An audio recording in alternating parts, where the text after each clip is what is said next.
Class 11 chapter 6 तीन वर्ग। इसमें हमने पहला वर्ग और दूसरा वर्ग तक का अध्ययन किया था। अब हम लोग तीसरे वर्ग के बारे में अध्ययन करेंगे।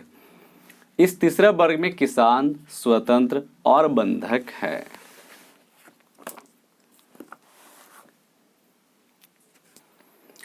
अब हम लोग उस विशाल समूह की चर्चा करेंगे जो पहले दो वर्गों का भरण पोषण करते थे। इसका मतलब है पहले दो वर्ग कौन थे?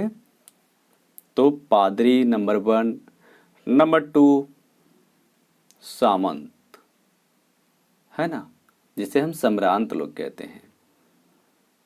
ये सामंत था।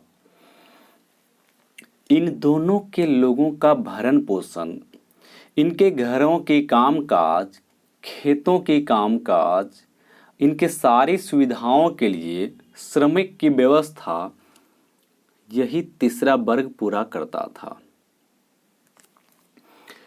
अब जरा समझिए, किसान दो प्रकार के होते थे। किसान दो प्रकार के होते थे। पहला जो प्रकार था स्वतंत्र किसान था, ठीक है, और सर्फ दूसरा किसान था, जिन्हें हिंदी में कृषि दास कहा जाता है। मतलब बंधुआ मजदूर की तरह था ये, ठीक है। सिर्फ ये जो सर्फ है, अंग्रेजी की क्रिया टू सर्व से बना है। इसका मतलब है कि स्वतंत्र कृषक अपनी भूमि को लॉट के काश्तकारों के रूप में देखते थे। वे हमेशा हमेशा के लिए लॉट का किसान था। पुरुषों का सैनिक सेवा में योगदान आवश्यक था, ये भी पता है, और वर्ष में कम से कम 40 दिन किसान के परिवारों को लॉट की जागीरों पर जाकर काम करने के लिए सप्ताह के 3 दिन या उससे कुछ दिन निश्चित रूप से करने ही पड़ते थे।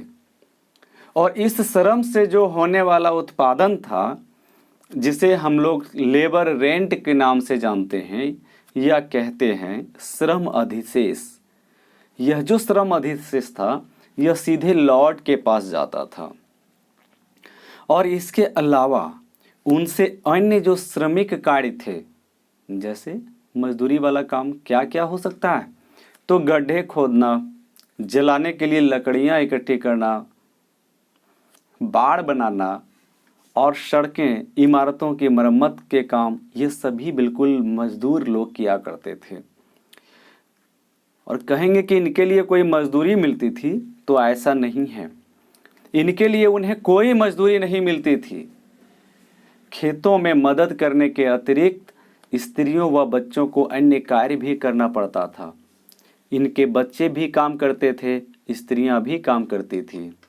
अब जरा सोचिए, स्त्रियां सूत काटती थी, कपड़ा बुनती थी, मोमबत्ती बनाती थी और लॉट के उपयोग हेतु अंगूरों से रस निकालकर शराब तैयार करती थी। जरा समझिए कि कितना शोषण, कितना भयंकर शोषण चल रहा था। इनको न शारीरिक आराम था न मानसिक आराम था, दोनों तरफ से शोषण ही शोषण। टॉर्चर अलग, मारपीट अलग, उनकी स्वास्थ्य सुविधाएं बेहतर नहीं, उपलब्ध ही नहीं करवाता था।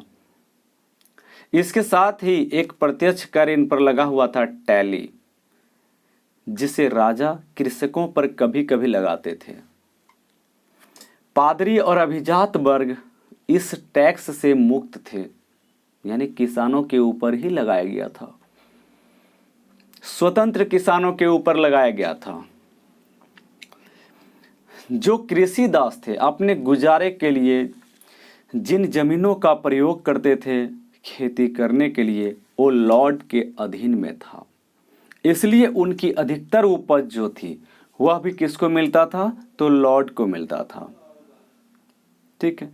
वे उन भूखंडों पर भी कृषि करते थे जो केवल लॉर्ड के स्वामित्व में थे, यानी इसके लिए उन्हें कोई मजदूरी नहीं मिलती थी। वे लॉर्ड की आज्ञा के बिना जागीर नहीं छोड़ सकते थे। किसानों के पास दो तरह की भूमि थी। एक जो किसान को दे दिया गया था बट उन्हें टैक्स पे करना है, लेकिन एक जो है वो भूमि थी जो लॉर्ड के पूर्णतः स्वामित्व वाली भूमि थी, यानी किसान वहां आकर के काम करेगा, उसको कोई मजदूरी नहीं मिलेगा। समझिए इस बात को। इसका मतलब है कि लॉर्ड को कई तरह का विशेषाधिकार हासिल था और इसी के कारण क्या होता था, हमारे बहुत सारे कृषि दासों को हानि हो जाती थी। सिर्फ जो दूसरा किसान था केवल अपने लॉर्ड की चक्की में ही आटा पीस सकता था और उनके तंदूर में ही रोटी सेंक सकता था और उनकी जो दारू बनाने का यंत्र है, ठीक है, उसमें ही वह आसवन, मदिरा और बियर तैयार कर सकते थे। लॉर्ड यह तय कर सकता था कि कृषि दास को किसके साथ विवाह करना चाहिए था। सोचो, आपकी शादी भी दूसरों की गुलामी में है। किसके साथ आपको शादी करने हैं ये लॉर्ड ही तय करेगा, या फिर कृषि दास की पसंद को ही अपना आशीर्वाद दे सकता है। परंतु इसके लिए क्या करेगा वह आपसे शुल्क लेता है, शुल्क लेता था। जरा देखिए सामंतवाद का विकास कहाँ हुआ था। इंग्लैंड, जिसको ब्रिटेन के नाम से जानते हो, समझ रहे हो ना, इंग्लैंड जिनको ब्रिटेन के नाम से जानते हो, यहीं पर सामंतवाद का विकास 11वीं शताब्दी में हुआ। याद रखेंगे, ऑब्जेक्टिव है। 6ठी सदी में मध्य यूरोप से एंजल्स और सैक्सन इंग्लैंड में आकर बस गए। यूरोप से, कहाँ से? यूरोप से। एंजिल और सैक्सन कहाँ बसा? तो इंग्लैंड में आकर बस गया। इंग्लैंड देश का नाम एंजिललैंड का रूपांतरण है। इंग्लैंड देश का नाम एंजिललैंड का रूपांतरण है। तो 11वीं सदी में नॉरमैंडी के ड्यूक विलियम ने एक सेना के साथ इंग्लिश चैनल को पार करके इंग्लैंड के सैक्सन राजा को हरा दिया। इस समय फ्रांस और इंग्लैंड में क्षेत्रीय सीमाओं और व्यापार से उत्पन्न होने वाले विवादों के कारण हमेशा लड़ाई होते रहता था। तो इंग्लिश चैनल किसने पार किया था? 11वीं सदी में पार किया था। कौन? तो नॉर्मैंडी के ड्यूक विलियम ने पार किया था और इंग्लैंड के सैक्सन राजा को हरा दिया। विलियम प्रथम ने भूमि नपवाई, उसके नक्शे बनवाए, उसे अपने साथ आए 180 नॉर्मन अमीर लोगों में बांट दिया। यही लॉर्ड राजा के प्रमुख किसान बन गए, जिनसे वह सैन्य सहायता की उम्मीद करता था और वे राजा को कुछ नाइट देने के लिए बाध्य थे। शीघ्र ही वे नाइटों को कुछ भूमि उपहार में भी देने लगे, जिनसे वे उसी प्रकार की सेवा की आशा रखते थे जैसी वे राजा की करते थे। किंतु वे नाइटों का अपने निजी युद्धों के लिए उपयोग नहीं कर सकते थे, क्योंकि इस पर इंग्लैंड में प्रतिबंध था। एंग्लो सैक्सन कृषक विभिन्न स्तरों के भूस्वामियों के काश्तकार बन गए। सामाजिक और आर्थिक संबंधों को प्रभावित करने वाले कारक को जरा देखिए कि किस तरह से इन तीन वर्गों ने, पादरी, राजा और अभिजात वर्ग, इन तीन वर्गों ने कैसे सामाजिक और आर्थिक संबंध को प्रभावित किया। मैं आपको टू द पॉइंट आपके बुक को ही पढ़कर बतला रहा हूं। अदरवाइज मुझे अगर स्पीच देना होता तो मैं इतनी लंबी क्लास आपके यूट्यूब इस चैनल पर नहीं लेता। मैं सिर्फ 10 मिनट, मुझे 10 मिनट भी मेरे लिए काफ़ी थे इस टॉपिक को बतलाने के लिए, ये पूरा चैप्टर को समझाने के लिए। लेकिन चूंकि आप लोग एक ऐसे क्षेत्र से आते हो जहां पर आप लोगों के पास न किताबें होती है और प्रायः कुछ बच्चे ऐसे हैं जो किताब खरीदने में सक्षम भी नहीं है, तो कम से कम आप अगर किन्हीं के मार्फत इस चैनल से जुड़ जाएंगे तो आपको सारी जानकारी मिल जाएगी। बट आपको मेहनत ये करना है, कम से कम 2 घंटे राइटिंग करने हैं। चलिए देखते हैं किस तरह से प्रभावित किया।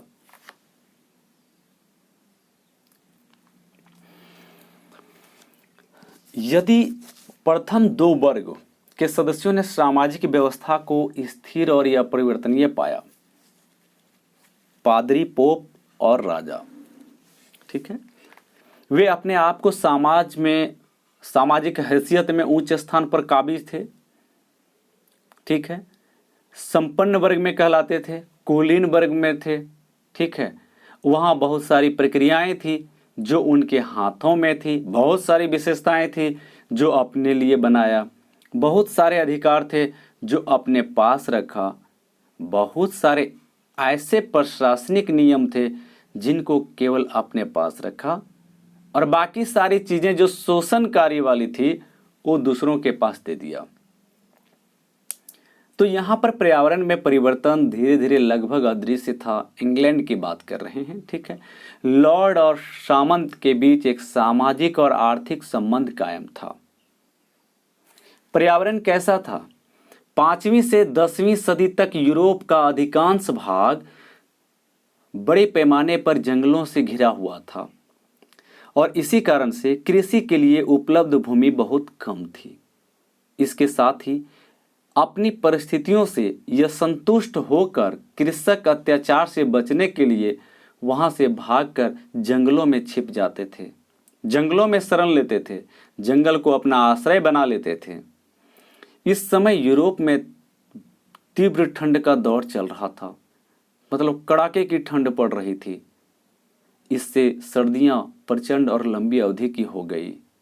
फसलों का उपज काल छोटा हो गया, मतलब जब ज़्यादा दिनों तक ठंड रहे तो फसल उपजाने का जो टाइम है वह कम हो जाता है, जिसके कारण क्या हुआ, फसल का पैदावार कम हो गया।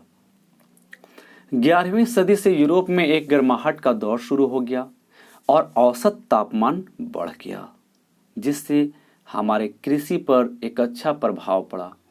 कृषकों को कृषि के लिए अब लंबी अवधि मिलने लगा, लंबे समय मिलने लगे और मिट्टी पर पाले का असर, ठंड का असर कम होने लगा। इसी कारण से वहां आसानी से खेती भी किया जाने लगा। पर्यावरण इतिहासकारों का कहना है कि इससे यूरोप के अनेक भागों के वन क्षेत्रों में उल्लेखनीय कमी हुई। फलस्वरूप कृषि भूमि का विस्तार हुआ। तो देखा आपने कि टेम्परेचर्स के बढ़ने पर कृषि भूमि का विस्तार हुआ और घटने पर वहाँ कृषि करना संभव नहीं हो पा रहा था। उसके दिन सीमित हो गए थे, टाइम सीमित हो गए थे, महीने कम पड़ जा रहे थे। भूमि का उपयोग प्रारंभ में आप देखेंगे कि कृषि प्रौद्योगिकी बहुत आदिम किस्म की थी, यानी बहुत पुराने जमाने का टेक्नोलॉजी था जिसके मार्फत वह खेती किया करता था। और किसानों को मिलने वाले जो टेक्निक थे, यांत्रिक मदद केवल बैलों की जोड़ी से चलने वाला था। वह लकड़ी का हल था जिसके मार्फत वह खेत को जोतता और पृथ्वी की सतह को खुरच सकता था। यह भूमि की प्राकृतिक उत्पादकता को पूरी तरह से बाहर निकाल पाने में असमर्थ था। इसका मतलब है कि गहरी से जुताई चाहिए। तो भूमि को प्रायः 4 वर्ष में एक बार हाथ से खोदा जाता था और उसमें बहुत अधिक श्रम, मानव श्रम की आवश्यकता होती थी। हल बैल से तो निकल हो नहीं पाता था। जो भूमि का उर्वरा था वह नीचे से निकल नहीं पाता था। जब गहराई से खुदाई हुई, ठीक है, हाथों से खोदा जाने लगा, तब फसल की पैदावार अच्छी होने लगी। साथ ही साथ यहाँ पर फसल के चक्र का एक प्रभावहीन तरीके का उपयोग हो रहा था। तो भूमि को 2 भागों में बांट दिया गया। एक भाग में था ठंडी ऋतु में बोया जाने वाला फसल, सर्दी का गेहूं बोया जाता था, जबकि दूसरी भूमि को पड़ती या खाली छोड़ दिया जाता था। अगले वर्ष पड़ती भूमि पर राई बोई जाती थी और जबकि दूसरा आधा भाग फिर खाली छोड़ दिया जाता था। और इस व्यवस्था के कारण मिट्टी की जो उर्वरता थी, यानी उपजाऊपन जो था, मिट्टी धीरे धीरे ह्रास होने लगा, जिसके कारण अकाल के प्रभाव दिखाई पड़ने लगे। लंबे समय तक कुपोषण और विनाशकारी अकाल बारी बारी से पड़ने लगे, जिससे गरीबों के लिए जीना अत्यंत ही मुश्किल हो गया। इन कठिनाइयों के बावजूद लॉर्ड अपनी आय को अधिकतम करने के लिए हमेशा उत्सुक रहता था। लॉर्ड को किसानों की दशा से कोई मतलब नहीं थी, लॉर्ड को किसानों की दिशा से भी कोई मतलब नहीं थी, लॉर्ड के किसानों की व्यवस्था से भी मतलब नहीं थी। हालांकि भूमि के उत्पादन को बढ़ाना उनके बूते की बात नहीं थी, क्योंकि यहाँ मौसम का फैक्टर है। इसलिए कृषकों को मेंढरों की जागीर की समस्त भूमि को कृषिगत बनाने के लिए उन्हें बाध्य होना पड़ता था, और इस कार्य को करने के लिए उन्हें नियम के अनुसार एक निर्धारित समय से अधिक समय देना पड़ता था। कृषक इस अत्याचार को चुपचाप नहीं सहते थे, क्योंकि वे खुल कर विरोध नहीं कर सकते थे। इसलिए उन्होंने एक चुपचाप ही सही निष्क्रिय प्रतिरोध का सहारा लिया, और वे अपने खेतों पर कृषि करने में अधिक समय लगाने लगे, और उस मेहनत का अधिकतर जो उत्पाद है अपने लिए रखने लगे कि चलो जितना अधिक काम करेंगे थोड़ा बहुत हम भी रख लेंगे, जो ले जाएगा सो ले जाएगा। लेकिन खटना तो यहीं पर है, काम भी यहीं करने हैं। अगर ना करो तो कोड़े की सजा खाओ, ठीक है, कोड़े का मार खाओ। ऐसे भी तो शोषण मिल रही है, वैसे भी तो शोषण ही उठाना पड़ रहा है। लॉर्ड इस भूमि को अपनी व्यक्तिगत संपत्ति समझता था, जबकि कृषक इसको संपूर्ण समुदाय द्वारा उपयोग किए जाने वाले एक साझी संपदा का रूप मानता था। नई टेक्नोलॉजी का प्रयोग इन्होंने कैसे किया? जो एग्रीकल्चर टेक्नोलॉजी है, that means new agriculture technology, ये 11वीं शताब्दी तक अलग अलग तरीके से इनके प्रमाण मिलते हैं जिनमें बदलाव आया, यानी प्रौद्योगिकी का बदलाव आया, टेक्निक का। मूल रूप से पहले लकड़ी से बने हल के स्थान पर हम, ठीक है, लोहे के भारी नोक वाले हल का फाल हम पहना देते हैं, ठीक है, और सांचेदार पटरे में हम उपयोग कर लेते हैं। ऐसे में हल गहरा जमीन को गहरे से खुदाई कर सकता है। आज भी इस्तेमाल बड़े पैमाने पर हो रहा है, ठीक है। लेकिन अब इसके जगह पर धीरे धीरे टेक्निक में सुधार हुआ, पशुओं को हल में जोतने के तरीकों में सुधार हुआ। गले के स्थान पर जुआ अब कंधे पर बांधा जाने लगा, और इससे पशु को अधिक शक्ति मिलने लगी, ठीक है। और घोड़ों के खुरों पर अब लोहे की नाल लगाई जाने लगी, जिससे उनके खुर सुरक्षित हो गए।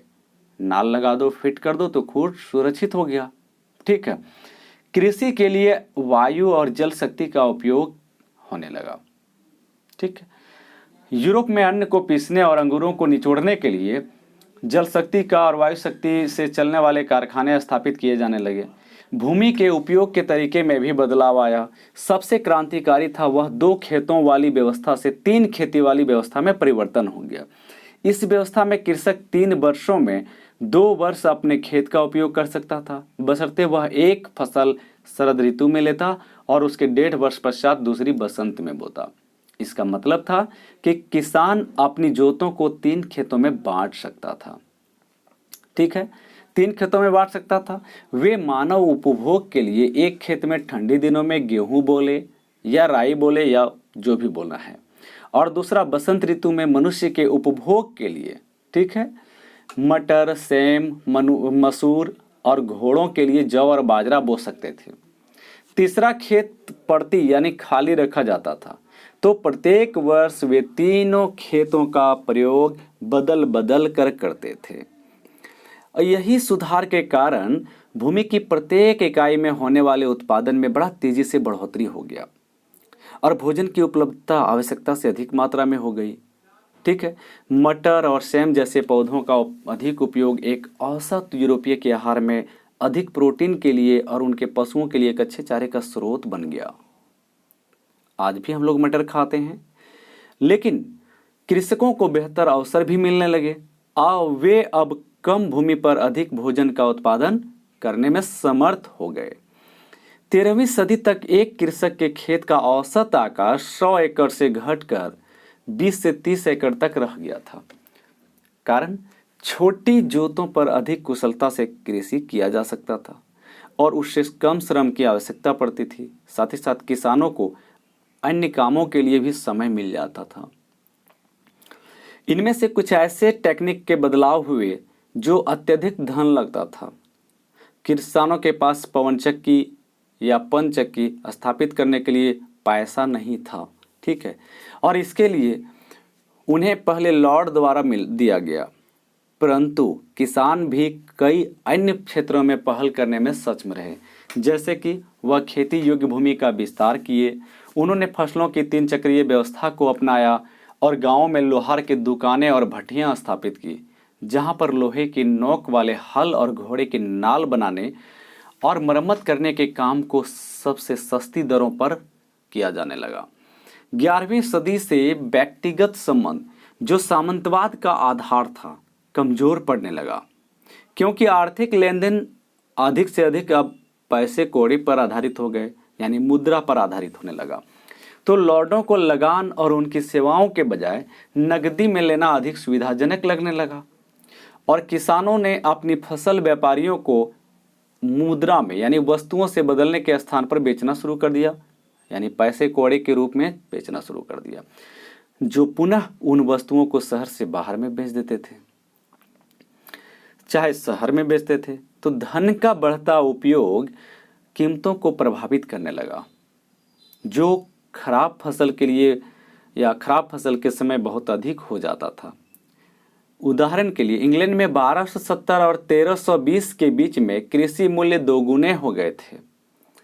चौथा वर्ग है नए नगर और नगरवासी।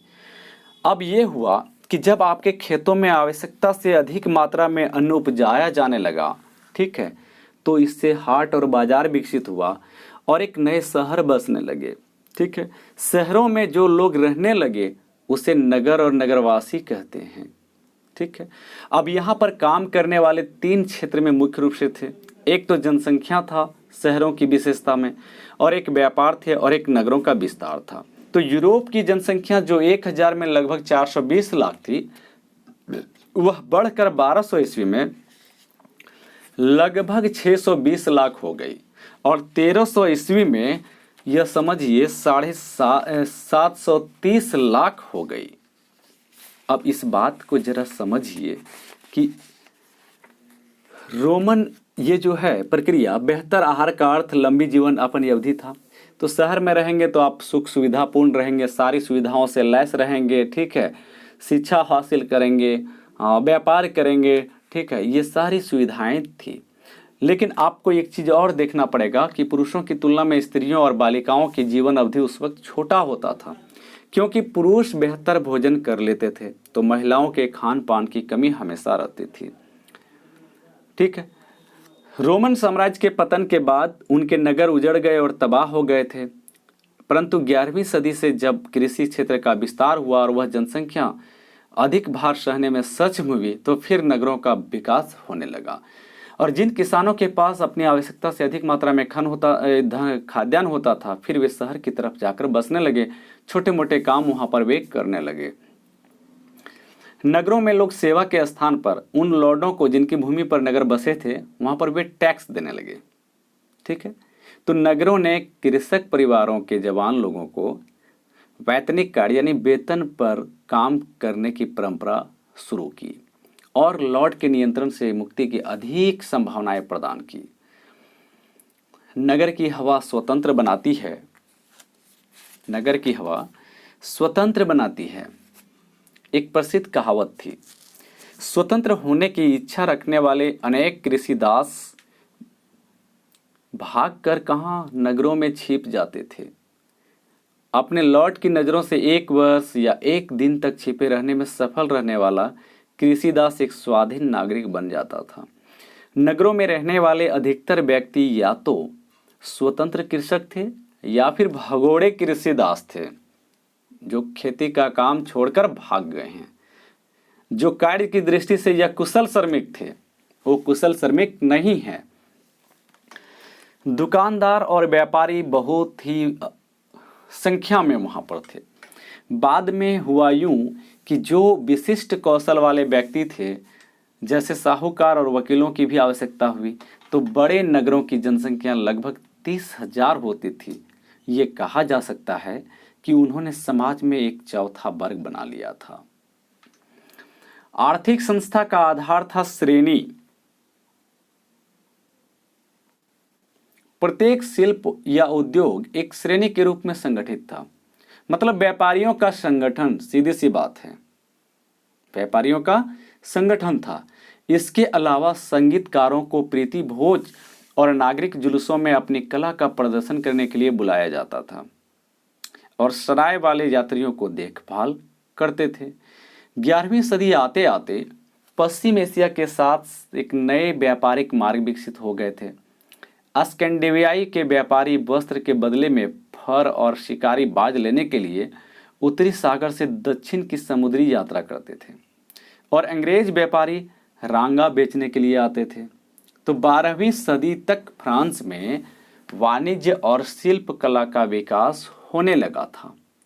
तो पहले के जो दस्तकारों को एक मैनर से दूसरे मैनर में जाना पड़ता था, पर अब उन्हें ये समस्या नहीं झेलनी पड़ेगी। एक ही स्थान पर बस कर काम करना आसान हो गया और इससे वस्तुओं का उत्पादन बड़ा तेजी से होने लगा और उनकी आजीविका के लिए भी एक व्यापार सहारा मिल गया। इसके परिणाम स्वरूप धीरे धीरे नगरों की संख्या बढ़ने लगी और व्यापार का भी विस्तार होता गया, आबादी बढ़ने लगी। ठीक है, नगर के व्यापारी अधिक अमीर और शक्तिशाली होने लगे और अपनी अभिजात्यता के लिए प्रतिस्पर्धा करने लगे। कैथेड्रल नगर चर्चों को दान देना अमीर व्यापारियों द्वारा अपने धन को खर्च करने का एक तरीका था। आज भी ये तरीका बना हुआ है, बट आज ये तरीका कमोबेश सभी जगह है। मंदिरों में, आज हमारे यहाँ मंदिरों में बड़े पैमाने पर दान दिया जाता है। मुझे ये समझ में नहीं आता है ये दान किस काम के लिए आता है। दान तो वहाँ दिया जाता जहाँ पर एक मानव कल्याण के लिए हॉस्पिटल होता, एक विद्यालय होता, एक अच्छी यूनिवर्सिटी होती, एक रिसर्च इंस्टीट्यूट होता जहाँ हम नित्य नए टेक्नोलॉजी का इजाद करते।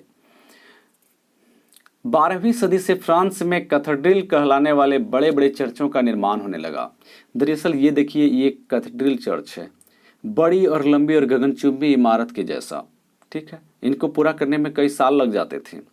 ठीक है, ये देखिए, ये जस्ट लाइक मठ की तरह है, कितना बढ़िया बना हुआ है, आलीशान बिल्डिंग है, एकदम स्टार के जैसा ऊपर उठा हुआ। देखिए किस तरह से बना हुआ है, गगनचुंबी। ये दरअसल बिच्छुओं के गायन के लिए भी रखा जाता था, पादरियों के लिए भी बनाया जाता था और उसके अंदर एक चमकदार रोशनी की व्यवस्था होती थी। ठीक है, मोमबत्ती को रोशनी के उनके बाहर व्यक्तियों के लिए दृश्यमान बनाती थी। बड़ा ही तरीके से ये बनाया गया है। दावत के दिनों में हमारे द्वारा अक्सर अनुभव की जाने वाली कमी, जगह की संकीर्णता और अत्यधिक यंत्रणा और शोर के कारण भागकर स्त्रियों का पुरुषों के सिर के ऊपर स्थित वेदिका पर चले जाना, ये सब कुछ ऐसे कारण थे कि हमने पवित्र चर्च को विस्तृत और व्यापक बनाने का निर्णय लिया। ठीक है, तो इस तरह से आप देखेंगे कि 14वीं सदी का संकट कैसे आता है। अब इसको देख लेते हैं। 14वीं सदी की शुरुआत एक तक यूरोप का आर्थिक विस्तार धीमा पड़ गया और ऐसा 3 कारकों की वजह से हुआ। उत्तरी यूरोप में 13वीं सदी के अंत तक पिछले 300 वर्षों की बहुत ही भयानक गर्मी के स्थान पर ठंडी मौसम ने ले लिया अपना स्थान। ठीक है, पैदावार होने वाले मौसम छोटे हो गए और ऊंची भूमि पर फसल उगाना कठिन हो गया। तूफान है और सागरीय बाढ़ ने अनेक फार्म प्रतिष्ठानों को नष्ट कर दिया, जिसके परिणाम स्वरूप सरकार को करों द्वारा कम आमदनी प्राप्त हुई। तो टैक्स कम मिलेगा, लाजमी कि सारा सिस्टम जब कमज़ोर पड़ जाएगा। चारागाह के भूमि जब कृषि भूमि में बदल गया था तो वह भी पशुओं के चारागाह की कमी पड़ जाने लगी थी। तो जलवायु परिवर्तन ने बिल्कुल राजा के पास टैक्स की कमी कर दी। सीधी सी बात है, जनसंख्या में भी तेजी से वृद्धि हो चुकी थी, तो उनके लिए भी संसाधन का उपलब्ध कराना बिल्कुल ही कम पड़ रहा था। और यही है जिसका तात्कालिक परिणाम क्या हुआ, अकाल। 1315 ईस्वी से 1317 ईस्वी के बीच यूरोप में भयंकर अकाल पड़े। इसके बाद 1320 के दशक में अनगिनत पशुओं की मौतें हुई। इसके साथ साथ आप ऑस्ट्रिया और सर्बिया की चांदी के खानों के उत्पादन में वहां भी कमी होने लगा, जिसके कारण क्या हुआ, धातु मुद्रा में भारी कमी आई। अब जब मुद्रा में कमी आया तो लाजमी है कि व्यापार प्रभावित होगा, क्योंकि लेन देन की सारी प्रक्रियाएं अब वस्तु विनिमय के द्वारा नहीं हो रहा था, बल्कि मुद्रा विनिमय के द्वारा हो रहा था। तो सरकार ने क्या किया, सरकार को मुद्रा में चांदी की शुद्धता घटाना पड़ा और उसमें सस्ती धातु जो था उसको मिलाने के उपाय करने पड़े। इससे भी बुरा समय अभी आना बाकी था। 12वीं और 13वीं सदी में जैसे जैसे व्यापार और वाणिज्य का विस्तार हुआ था, तो दूर देशों से व्यापार करने वाले जो पोत यूरोपीय तटों पर आने लगे थे, तो पोतों के साथ साथ चूहे आ गए। अब जरा देखिए, पोत के साथ साथ चूहे भी आ गए, जो अपने साथ ब्यूबोनिक प्लेग जैसी महामारी का संक्रमण लाए। प्लेग महामारी दरअसल चूहों को दोषी बनाया गया है, या चूहे ही इसका वाहक बने, ये हो सकता है। Black death. तो पश्चिमी यूरोप जो प्रारंभिक सदियों में अपेक्षाकृत अधिक समय से अलग थलग रहा था, 1347 और 1350 ईस्वी के मध्य ये बीमारी के पूरी तरह से चपेट में आ गए। प्लेग जैसी महामारी से करीब 20% भाग इसमें कालकवलित हो गया, जबकि कुछ स्थानों पर मरने वालों की संख्या वहां की जनसंख्या का 40% तक थी। कितने बहादुर पुरुष और महिलाओं ने अपने कुटुंबियों के साथ नाश्ता कर उसी रात्रि को दूसरी दुनिया में अपने पूर्वजों के साथ रात्रि भोजन किया होगा। लोगों की हालत दयनीय थी, जिसे नहीं देखा जा सकता था। वे हजारों की संख्या में प्रतिदिन बीमार होते थे और बिना किसी मदद के मर जाते थे। अनेक खुली गलियों में मरते थे और बाकी अपने घरों में मरते थे। इसका पता उनके सड़े शरीर की बदबू से चलता था। चूंकि पवित्र कब्रिस्तान इतनी अधिक संख्या में शरीरों को दबाने के लिए पर्याप्त नहीं थे, अतः उनको सैकड़ों की संख्या में बड़ी बड़ी खंदकों में डाल दिया जाता था। मतलब बड़ी बड़ी गड्ढे करके डाल दिए जाते थे, जैसे कि पोत में सामान को भरा जा रहा था और ऊपर थोड़ी सी मिट्टी डाल दी जाती थी। व्यापार केंद्र होने के कारण नगर सबसे अधिक प्रभावित हुआ। आपने देखा, इस तरह से बंद समुदाय में जैसे मठ और आश्रम में जब एक व्यक्ति प्लेग की चपेट में आ जाता, तो सबको इससे बीमार होने में देर नहीं लगती थी और यह लगभग प्रत्येक मामले में कोई भी नहीं बचता था, क्योंकि प्लेग एक फैलने वाली बीमारी थी एक से दूसरे लोगों में। और प्लेग से शिशुओं यानी बच्चे, युवा और बुजुर्ग सबसे अधिक प्रभावित करता था। इस प्लेग के पश्चात 1360 से 1370 के दशक में बहुत सारी छोटी मोटी घटनाएं हुई। यूरोप की जनसंख्या 1300 में 730 लाख से घटकर 1400 ईस्वी में 450 लाख हो गई, 450 लाख हो गई।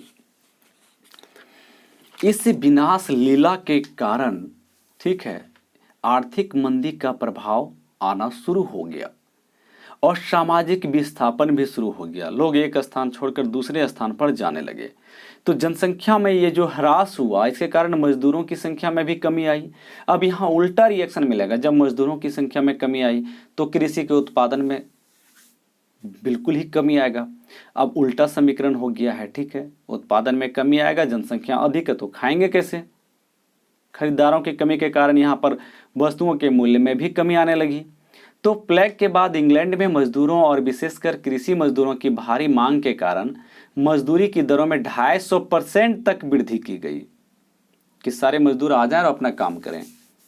बचा हुआ जो मजदूर था वह अब अपनी पुरानी दरों से दोगुने दरों की मांग कर सकता था। सामाजिक असंतोष क्या था? देखिए, लॉर्ड की आमदनी बुरी तरह से प्रभावित हो गया, तो मजदूरी दर भी बढ़ने लगे और सारा जो कृषि सिस्टम था वह अनबैलेंस हो गया, यह संतुलन हो गया। तो इसके कारण कृषकों को भी, ठीक है, समृद्ध कृषकों द्वारा हिंसक विद्रोह भी किया गया। जो कृषक पढ़े लिखे थे वे लोग भी अब विद्रोह करने लगे। कारण कि और इतना ही नहीं, इन विद्रोह को क्रूरतापूर्वक लॉर्ड या पोप दबा देते थे। पर महत्वपूर्ण तथ्य ये है कि ये विद्रोह सर्वाधिक हिंसक तरीके से उन स्थानों पर हुए, ठीक है, उन स्थानों पर हुए जहां पर आर्थिक विस्तार के कारण समृद्धि हुई थी। तो इसका मतलब है कि इस बात का संकेत था कि किसान पिछली सदियों में हुए लाभों को बचाने का प्रयास कर रहे थे और जो तीव्र तरीके से दमन कर रहा था, किसानों का जो दमन कर रहा था, किया जा रहा था, बिल्कुल ही इस दमन ने उनके लिए और आग में घी का काम किया। तो पुराने सामंती रिश्तों को पुनः लादा नहीं जा सका और मनी इकोनॉमिक अधिक विकसित थी जिसे पलटा नहीं जा सकता था।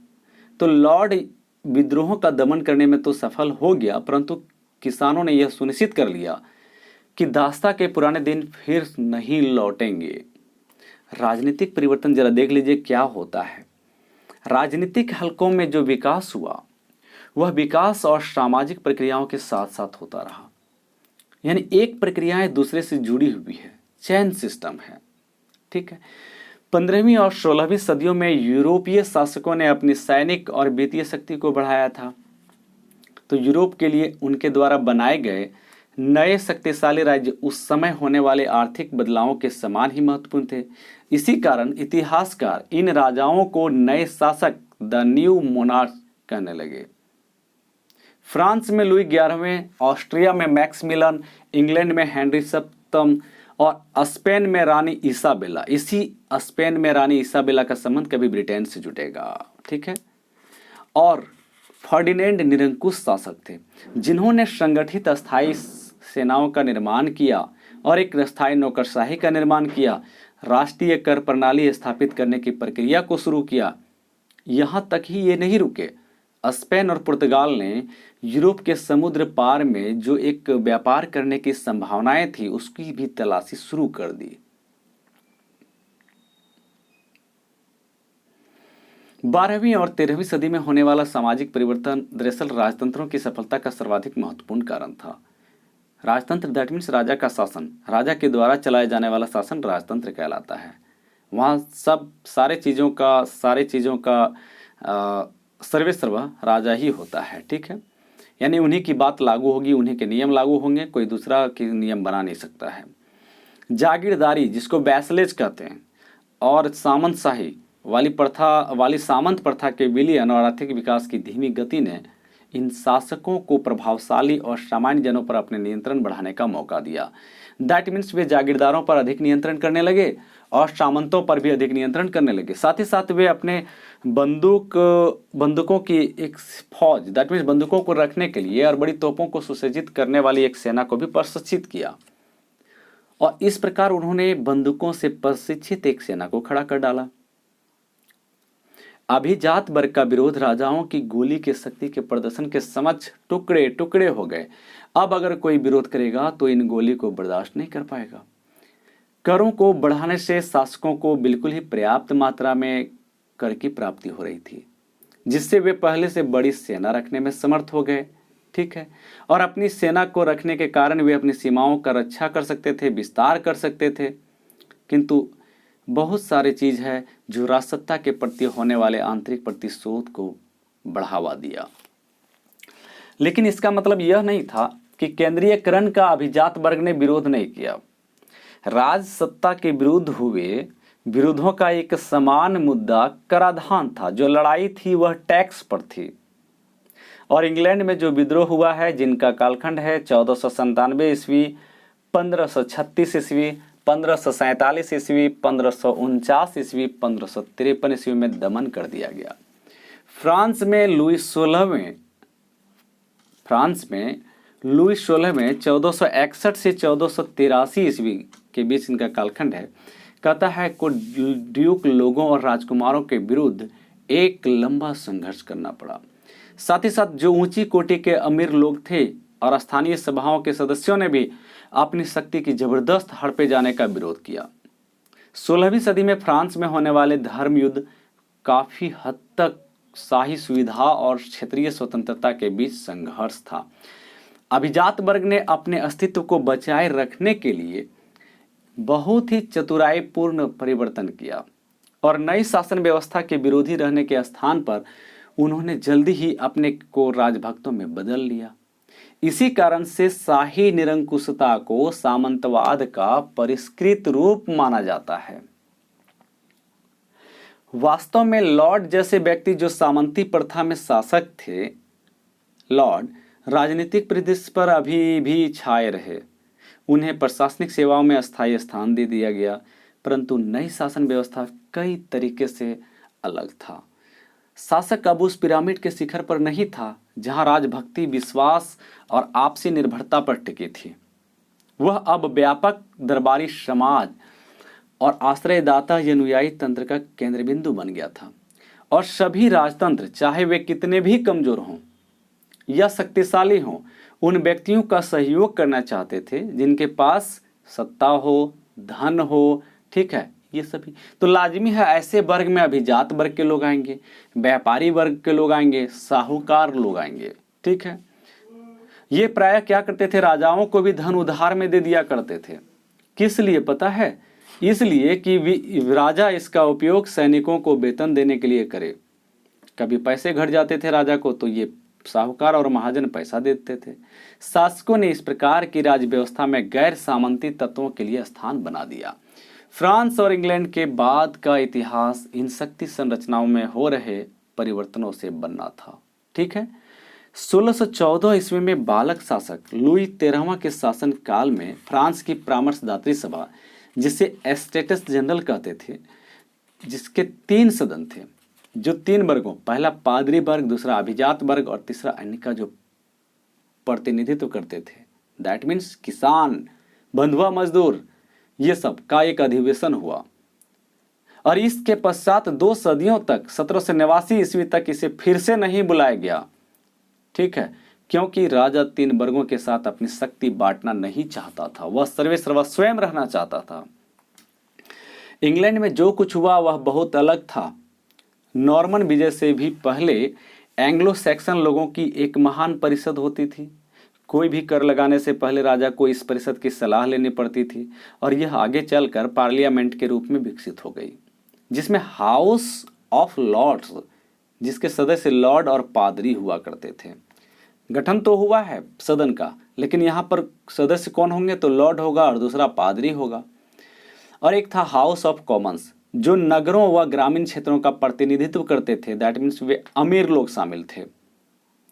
राजा चार्ल्स प्रथम 1629 से 1640 ईस्वी के बीच है, ने पार्लियामेंट को बिना बुलाए 11 वर्षों तक शासन किया। और एक बार जब धन की आवश्यकता पड़ने पर उसे बुलाने को बाध्य हुआ तो पार्लियामेंट का एक भाग उसके विरोध में हो गया और बाद में उसे प्राण दंड देकर गणतंत्र की स्थापना की गई।